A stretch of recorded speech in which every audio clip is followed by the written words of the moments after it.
পদ্মা ব্যাংকের ঋণ খেলাপির মামলায় ১১৫ কোটি টাকা পরিশোধ না করায় চট্টগ্রামের চন্দনাইশ উপজেলার চেয়ারম্যান জসিম উদ্দিন ও তার স্ত্রী তানজিনা সুলতানাকে গ্রেপ্তারের নির্দেশ দিয়েছে আদালত। এখন জন্ম সনদ দিয়ে খোলো বিকাশ স্টুডেন্ট অ্যাকাউন্ট, নিজের বিকাশ নিজে কর। বুধবার বিকালে অর্থঋণ আদালতের বিচারক মুজাহিদুর রহমান এই আদেশ দেন।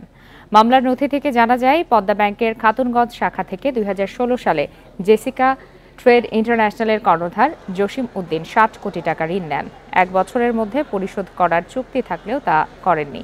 ২০২০ সালে জসিম উদ্দিনের বিরুদ্ধে অর্থঋণ আদালতে মামলা করে পদ্মা ব্যাংক। তবে সম্পূর্ণ সুদ মওকুফ সুবিধা নিয়ে ২০২২ সালে তিনি ঋণ পুনঃতফসিল করেন।